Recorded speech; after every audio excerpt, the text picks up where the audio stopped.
of the hardest things about dealing with a chronic illness is just dealing with the stress that comes along with it. I know for myself, I'll get up in the morning and not know how I'm going to be feeling throughout the day. It's hard to make plans. Sometimes I need to take a nap in the afternoon. For me, I think it's the not knowing that is the most stressful, because I'm a planner and I like to plan out my days. But over the years, I have developed a few ways to deal with my stress. And even before I had my thyroid issues, before I got cancer, I did suffer from anxiety and depression for a very long time, and I suffered until I started this healthy lifestyle. And then I started finding some coping tools and coping mechanisms for dealing with it. And honestly, my depression and anxiety were pretty much non-existent until everything happened with my thyroid.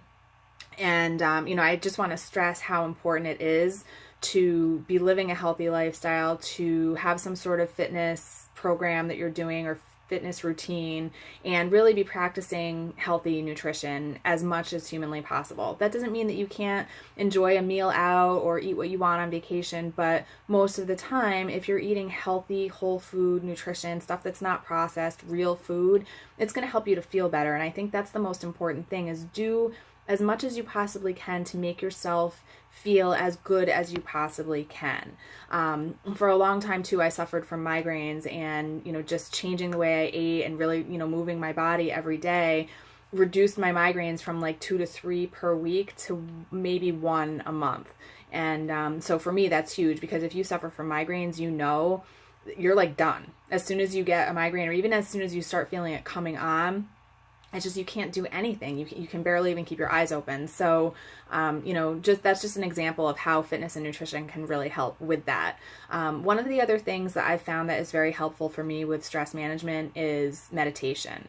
Now, I'm always doing stuff, so it's very hard to keep my mind quiet. So for me, it's easier to do a guided meditation, and you can just find those on YouTube. I've found a few people who I really enjoy listening to, and so I'll just go through and find a meditation on a topic that I think maybe I need some help with. Maybe it's stress management, maybe it's abundance, maybe it's creativity. There are all these different options, and I'll just find one. I usually do a short one because, like I said, I have a hard time sitting still, so I'll usually do one that's 10 minutes or less, and it just helps to keep me grounded. And even just focusing on my breathing, it just helps to relax my body and relax my mind a little bit too. So that's a really great option.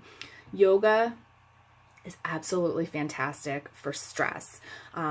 There are all kinds of different yoga routines that you can do. I personally like to do the ones on Beachbody On Demand because there are so many to choose from. And there are some that are 10 minutes, there are some that are 30 minutes, there are some in between. So depending on how much time I have, I can do that. And sometimes I'll just do a few sun salutations just to sort of center my body and center my breathing. And I'm going to post a video below of how to do a sun salutation if you've never done one before. It's very easy. It's not anything difficult.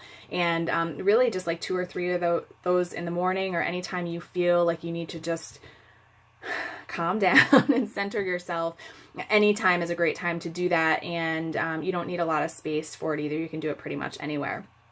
I keep a gratitude journal, which every morning I just open it up and I write down things that I'm grateful for. I'm usually able to get at least 8 or 10 of them, and really just being able to shift your focus from everything that's going wrong to everything you have that is good. And sometimes it's just, I'm grateful for peanut butter, or I'm grateful for kisses from my daughter. And sometimes it's bigger things, I'm grateful for the love of my husband. I'm grateful for the amazing career that I've been blessed to have.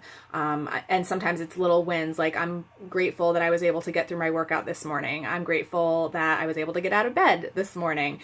So, it just sort of shifts your mindset from a sense of lack to a sense of abundance. And that's really nice. So just focusing on all the things that you have to be grateful for can really help to put you in a positive frame of mind.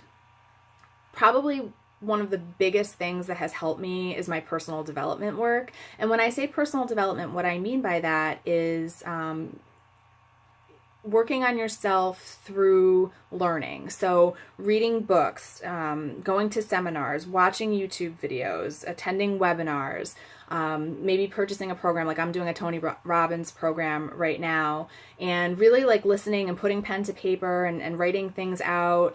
That really helps a lot. And there are personal development programs and books and tapes and all kinds of things on pretty much any area of your life that you need to work on. So if you struggle with confidence, you can find something for that. If you tend to let fear overwhelm you and run your life, there are plenty of programs on that. There are excuse me, there are books out there and different programs on dealing with illness, dealing with chronic illness, dealing with cancer, all kinds of stuff like that. And then there are also programs and books about like different business things. So if you're in business or you know, maybe you're working on your career, there are tons of different career development and business development programs out there as well. So there are all kinds of different things that you can do, but if you have areas in your life that you're struggling with, there's help out there for that. And really, you need to take responsibility for helping yourself with that so that you can become stronger mentally, so that you can deal with the challenges that life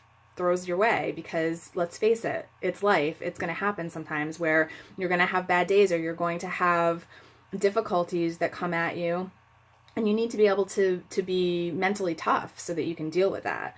And really, like, the last thing that I wanted to leave you guys with in this video is that you need to get really good at turning negatives into positives, because there are going to be negatives in your life. I mean, you guys know my cancer story probably by now, but about 2 months ago, a little less than 2 months ago, I also had to have an emergency appendectomy, which was completely out of the blue, not related at all to my condition, my thyroid condition. However, I did have to have surgery. I did have to spend 3 nights in the hospital. I did have a little bit of a lengthy recovery. It was difficult. I'm just finally starting to feel like myself again. But I think if I didn't have that mental toughness that I've been able to develop, I don't know that I would have handled it as well. And to be honest, like I didn't handle it all that well sometimes, because I did sort of sink back into some of my old thought patterns of, you know, depression and just feeling frustrated that, you know, I had just had surgery in December and then I'm having another surgery in August. But I was able to kind of pull myself out of that. And the positive of it is that it inspired me to start really focusing on people who have chronic illnesses, because every time I am not feeling well or post something about that, I connected with more and more people. So it sort of changed my focus, whereas before I was just working on coaching anybody who wanted to lose weight or get help. It made me realize that my purpose and my real focus should be on people who deal with chronic conditions, because that's my story now and it's part of who I am. And instead of trying to hide that and pretend like I'm just this fitness person and I feel great all the time, you know, I'm working on being more honest. And I'll tell you too, that has alleviated a ton of stress. So turn those negatives into positives, be yourself, and just embrace it. And, you know, one other thing that has been very helpful is just being part of a community. So I'm also going to post the link to my Facebook group that I've started, which is for people who deal with chronic illness. And that is going to be a space where we can support one another, or we can share different strategies for feeling better, for stress management. It is not going to be a place for negativity. It is not going to be a place where people can just complain. It's going to be solutions oriented. So if that's something that you think you could benefit from, I would love for you to join us. You can just click on the link and request